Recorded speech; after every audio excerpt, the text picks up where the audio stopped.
इस देश की सच्चाई ये है कि जो राजनीति इस देश में हावी है वो सच्चाई की राजनीति नहीं है, झूठों की राजनीति है।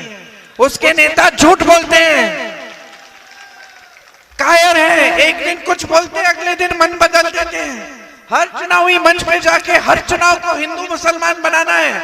और आज देश के प्रधानमंत्री वाराणसी में बैठे हुए, आज देश के प्रधानमंत्री आज के दिन वाराणसी में बैठे हुए इंटरव्यू दे रहे हैं, कहते हैं हिंदू मुसलमान, मैंने तो कभी ऐसी बात ही नहीं की। वाह वाह वाह, अरे 10 सालों से तो यही बात कर रहे हैं। जहां चुनाव होता है वहां हिंदू मुसलमान, हिंदू मुसलमान, हिंदू मुसलमान। बहुत हो गया, जागरूक हो जाओ, हिंदू जागरूक हो जाओ और मुसलमान भी जागरूक हो जाओ, सब जागरूक हो जाओ। इस देश की जनता हो, समझ लो क्या हो रहा है तुम्हारे साथ। तुम्हें गुमराह किया जा रहा है, भगवान के नाम पर वोट मांगा जा रहा है, लेकिन भगवान के नाम पर काम नहीं हो रहा है। आज तुम्हारे पेट को भरने का कोई साधन ही नहीं है। मोदी जी बड़े बड़े हवाई जहाजों में पूरी दुनिया में घूम रहे हैं, और जब आपके सामने आते फिर वही बातें। बताए तो सही, मैं चुनौती देती हूं उनको, एक चुनाव लड़ ले बेरोजगारी पे, महंगाई पे, एक चुनाव लड़ ले, एक चुनाव लड़ ले अपनी नीतियों पे, एक चुनाव लड़ ले अपनी नीतियों पे। एक बार जरा बताएं, एक बार जरा बताएं इस देश के आम आदमी के लिए, इस देश के मिडिल क्लास के लिए, इस देश के गरीब के लिए क्या किया है, क्या किया है। बता नहीं सकते, और आपने छूट दे रखी है, आंखें बंद कर ली हैं। मैं किसी महिला के घर जाती हूँ, कहती है नहीं दीदी पानी नहीं है, बिजली नहीं है, सड़क नहीं है, बच्चों के लिए शिक्षा नहीं है, मुझे मालूम नहीं आगे क्या करूंगी। मजदूरी कर लेती हूँ, थोड़ी सी कमा लेती हूँ, थोड़ा सा कमा लेती हूँ। मैं पूछती हूँ वोट किसको? उसी विधायक को जो 3 बार वोट कर रही हो तुम। क्यों? कहती है दीदी धर रहे हो उन्होंने भगवान के नाम। भगवान के नाम? विधायक कुछ कर नहीं रहा है, सांसद कुछ कर नहीं रही है, आपकी कोई सुविधा नहीं दी आपको, तो क्या कहते भगवान अगर आपके सामने खड़े होते आज? कहते खोलो अपनी आंखें, जागरूक बन जाओ, मेरे नाम पर वोट मत दो। नेता से पूछो कि तुम्हारे लिए क्या किया है, यही कहते भगवान। क्योंकि भगवान ने हमेशा जनता की जागरूकता की बात की है। भगवान ने हमेशा ये कहा है, सदियों से, हजारों वर्षों से, कि अपनी सच्चाई को पहचानो। जो आपको बताया जा रहा है वो सच्चाई नहीं है। आपकी सच्चाई आज बहुत गंभीर है। आज इस देश की सच्चाई बहुत गंभीर है। आज सत्ता में जो लोग हैं वो कल संविधान को बदल सकते हैं, लोकतंत्र को खत्म कर सकते हैं। उन्होंने दिखाया है आपको। बार बार आपने प्रदेशों में सरकारें चुनी, पैसे खिला के विधायकों को बदल दी, गिरा दी सरकार। खुलेआम कहते हैं इसने 100 करोड़ लिए, उसने 100 करोड़ लिए। सबसे पहले तो ये 100 करोड़ आए कहां से? भाजपा आज सबसे अमीर पार्टी बन गई है इस देश में नहीं, दुनिया में। दुनिया की सबसे अमीर पार्टी। जानते हैं अमेरिका की पार्टियां भी इतनी अमीर नहीं है। कैसे? 70 सालों से ये देश आजाद था, 55 सालों से कांग्रेस की सरकार रही, 55 सालों से सरकार रहती है, लेकिन कांग्रेस पार्टी इस देश की सबसे, दुनिया की सबसे अमीर पार्टी नहीं बन पाती। ना कोई प्रयास किया उसे बनाने का। ये लोग हमें भ्रष्ट कहते हैं, हमारी पार्टी को भ्रष्ट कहते हैं, हमारी पार्टी को धर्म विरोधी कहते हैं। और भ्रष्टाचार की स्कीम कौन बनाता है? मोदी जी। बाकायदा स्कीम बनती है इलेक्टोरल बॉन्ड्स की, कि जो जो चंदा दे रहा है उसका नाम गुप्त रहना चाहिए। क्यों? क्योंकि किस किस से चंदा लिया। जब कचहरी में बात आई, न्यायाधीशों ने कहा सूची निकालो, क्या पता चला? कोविड की वैक्सीन किस किस को मिली? हाथ ऊपर करिए, किस किस को टीका लगा? हमें भी लगा। लगाना नहीं चाहती थी, लग गया, 2-2 लगाए, प्रमाण पत्र भी मिल गया मोदी जी के चेहरे वाला, सबको मिला। अब सुन लो, पूरे देश की वैक्सीन एक कंपनी ने बनाई और उस कंपनी ने 52 करोड़ चंदा किसको दिया? गुजरात में एक पुल गिरा, आपको याद है? सैकड़ों लोग बह गए पानी में। उस कंपनी ने, जिस कंपनी ने पुल बनाया, किसको चंदा दिया बताओ? धन्यवाद। ऐसे लोगों से चंदा लिया, कंपनियों से जिसपे आप छापा मार रहे हो, चंदा लिया, छापा बंद, आपने कार्रवाई कर रखी है, कोई केस डाल रखा है, चंदा लिया, केस ठंडे बस्ते में गया। ये है मोदी जी की ईमानदारी और मोदी जी की राजनीति भी बता देती हूँ। क्यों? आप जानते हैं आपके सांसद की भी यही राजनीति है। मंचों पे दिखेंगे, उद्घाटनों पे दिखेंगे, कभी कभार रोड शो कर लिया तो गाड़ी के ऊपर दिखेंगे, यूं यूं हाथ हिला रहे, जनता उधर है, इतनी पास भी नहीं आ सकती। ये तो सारा सुरक्षा कर्मचारी, जनता वो दूर से जनता को देख रहे हैं, ऐसे कर रहे हैं। फिर कोई टीवी का कैमरा आ गया तो चलो किसी बच्चे को कोई पकड़ के ले आया कि मोदी जी के सामने कैमरे पे दिखना चाहिए कि मोदी जी जनता से भी मिलते हैं। उसको पता नहीं उसकी कितनी छानबीन करके लाए होंगे उनके पास। कभी जनता के बीच नहीं दिखते, हमेशा साफ सुथरे चमक रहे हैं। अरे मेरे पिताजी भी प्रधानमंत्री थे,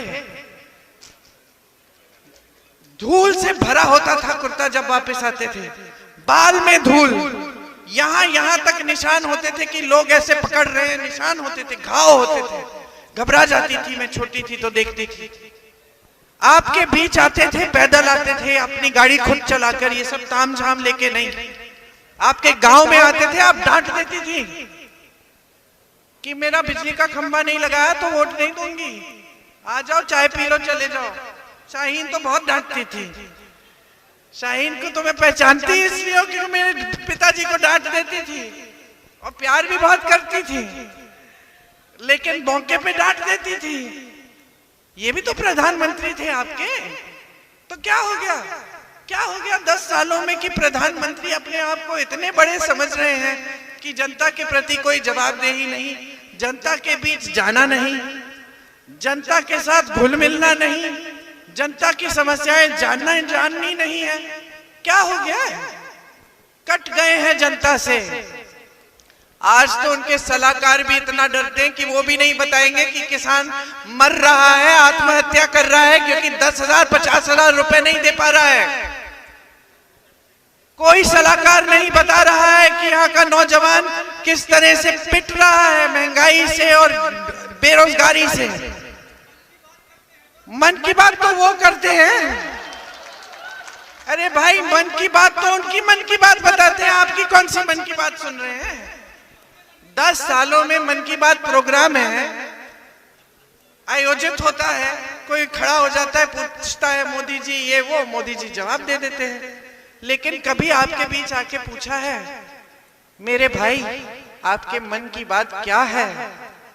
कभी आंसू पोंछा है? एक बार आंसू पोंछते हुए नहीं देखा मैंने उन्हें, किसी के भी, गरीब छोड़ो किसी के भी। आज रो दिए, हाँ? अपने आंसू पोंछे नहीं, मैं किसी और के आंसू पोंछने की बात कर रही थी, मैं अपने आंसू पोंछने की बात नहीं कर रहे थे। ये पहले प्रधानमंत्री हैं भाई और बहनों इस देश के, जो आकर आपके सामने अपनी परेशानियां गिनाते हैं कि देखो, गाली देते हैं वो सुबह से शाम तक। इंदिरा जी को देशद्रोही कहते हैं, राजीव जी को देशद्रोही कहते हैं, मेरे परिवार के हर सदस्य के बारे में कुछ ना कुछ पूछिए ही मत क्या क्या कहते हैं। और फिर आपके सामने आके शिकायत करते हैं कि कोई उनके बारे में उनको गाली दे रहा है। एक बार गाली नहीं दी, चरित्र ही नहीं है हमारा, सभ्यता ही नहीं है हमारी। हाँ, आप काम नहीं करेंगे तो हम जरूर सवाल उठाएंगे, आपकी गलत नीतियां हैं तो हम जरूर सवाल उठाएंगे। अब तो आप रो भी पड़े हैं जनता के सामने।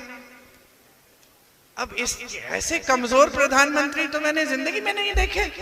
मैंने तो अपनी दादी देखी है, पूरी दुनिया हमला कर रही है, गालियां दे रही है, जंग कर रही है पाकिस्तान से, अकेली औरत पाकिस्तान को तोड़ रही है दो टुकड़ों में, एक आंसू नहीं गिरता। मैं आपको बताऊं इंदिरा जी के बारे में कुछ। जिस दिन उनके बेटे की आकस्मिक मौत हुई, 33 साल का बच्चा था, उसकी मृत्यु हो जाती है, तब मैंने देखा है उन दिनों अपनी दादी को। फिर भी अगर रोती थी तो कमरे में रोती थी, जनता के सामने आती थी तो दृढ़ होकर खड़े हो जाती थी। अगले दिन काम किया उन्होंने, पीछे नहीं हटी। और ये थोड़ी सी आलोचना सुन के रोने लग गए, ये तो कमजोरी है। फिर मैंने तो सोचा कि दुनिया में कहते हैं कि बहुत दृढ़ है, ये तो सबसे सक्षम प्रधानमंत्री है, ये तो एकदम कमजोरी है कि वोट मांगने के लिए कुछ भी कर ले। ये तो वो कर रहे हैं जो आपके यहाँ पे विधायक आके वोट मांगते हैं, जो कभी रो जाते हैं, कभी कोई आपसे कुछ और झूठ बोल के मांग लेता है। हाँ,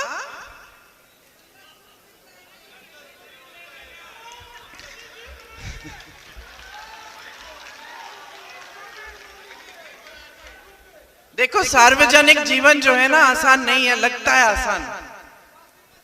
हाँ, वॉशिंग मशीन आसान लगता है, आसान नहीं है। आलोचना सुननी पड़ती है, डांट सुननी पड़ती है, कोई सवाल उठाता है जवाब देना पड़ता है। ये सार्वजनिक जीवन होता है, कभी कभी जान देनी पड़ती है। रो नहीं सकते, अब वो बड़े हैं, मैं उनको सलाह नहीं दूंगी, मैं तो उनसे कई साल छोटी हूं। लेकिन ये जरूर कहूंगी कि पहली बार मैंने देश के ऐसे प्रधानमंत्री देखे हैं जो आपके सामने आकर अपने दुख सुना रहे हैं, लेकिन आपके दुख सुनने के लिए उनके पास इतना रत्ती भर समय नहीं है।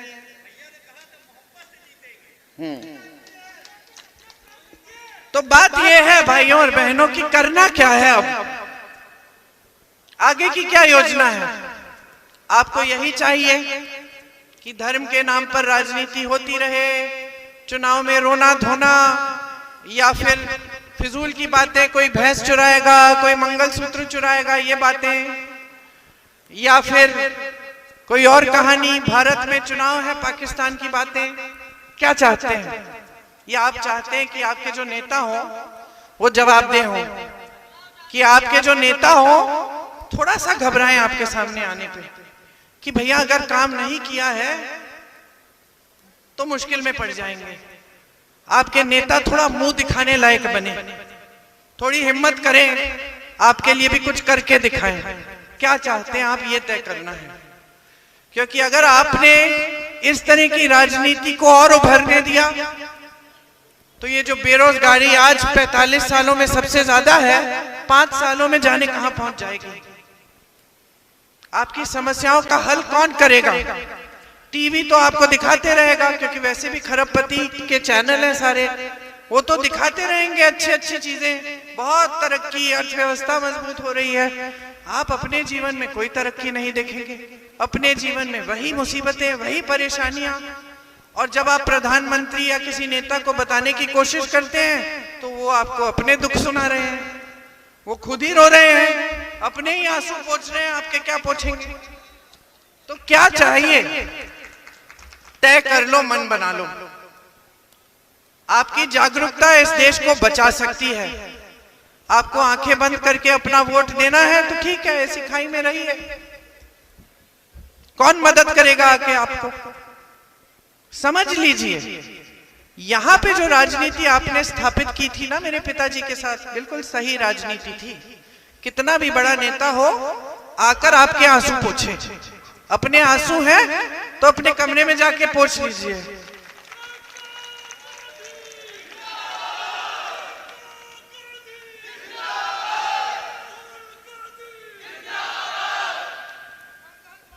आप अपना मन बनाइए, आपका वोट है, आपका अधिकार है, आपकी शक्ति है, आपका हथियार है। इसको अपने लिए इस्तेमाल करिए, अपने लिए। समझ लीजिए कांग्रेस पार्टी क्या नीतियां लाई है, क्या हमारे लिए कुछ करने जा रही है, जहां जहां कांग्रेस के प्रदेश हैं वहां क्या किया है, ये समझिए। फिर भाजपा को देखिए, कौन से बड़े बड़े सपने दिखाए, उनमें से क्या कुछ सपने साकार हुए? नहीं हुए।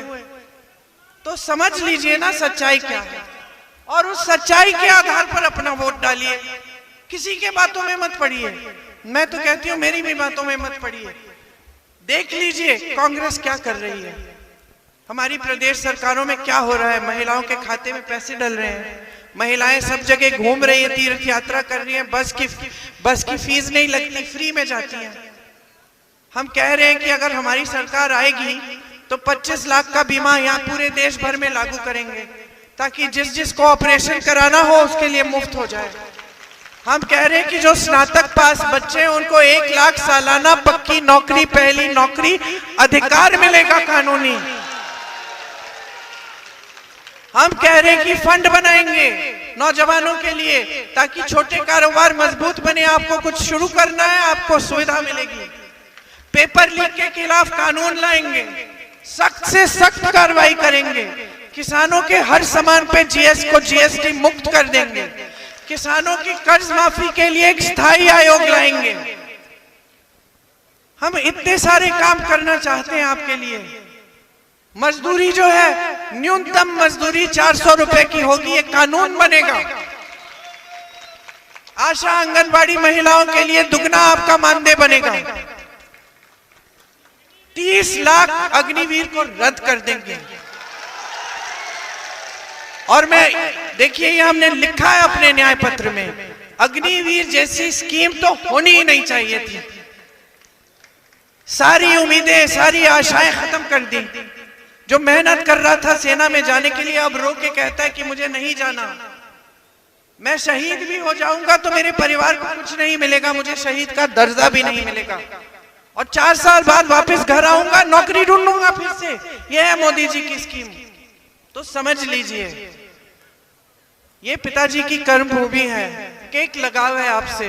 सच्चाई ये है, आपने इस भैया को हराया, इससे कोई फर्क नहीं पड़ा इस लगाव में। कोरोना हुआ उसके बाद सबसे पहले भैया ने मुझे फोन किया और बोला अमेठी का जो कहीं कहीं फंसा हुआ है, गुजरात में, बिहार में, मुंबई में, हैदराबाद में, ढूंढो और ढूंढ के घर पहुंचा दो। ये भैया के लफ्ज थे मुझे कोरोना के। जब कोरोना हुआ आपने हरा दिया था। सत्ता की जरूरत नहीं थी आपसे रिश्ता जोड़ने के लिए, वो रिश्ता कायम है, कायम रहेगा। लेकिन पिताजी की कर्मभूमि है, पिताजी शहीद हुए इस देश के लिए, और आप सब उन लोगों के बेटे हैं, बेटियां हैं जिन्होंने पिताजी के साथ कंधे से कंधा मिलाकर काम किया। इसीलिए दिल पे चोट पहुंचती है ये देखते हुए कि आप गुमराह हो रहे हैं, कि यहां से आप राजनीति का संदेश, सही राजनीति का संदेश पूरे देश में नहीं भेज रहे हैं। मिसाल बनिए, यहां से संदेश भेजिए पूरे देश में। नहीं चाहिए हमें ये नाटक नौटंकी, आंसू पोंछने वाली राजनीति। पहले हमारे आंसू पोंछो, भेज दो संदेश पूरे देश में कि हमें किशोरीलाल शर्मा जैसे कार्यकर्ता चाहिए, जो हमारे बीच में घूमे, जो हमारे पास आए, जो हमारे दुखों को समझे, जो दिन रात हमारी समस्याओं का हल ढूंढे। ऐसी राजनीति चाहिए। सिखा दो पूरे देश को। जागरूकता है आप में, बहुत समझदार हो, मैं जानती हूँ, सबसे मिलती रहती हूँ।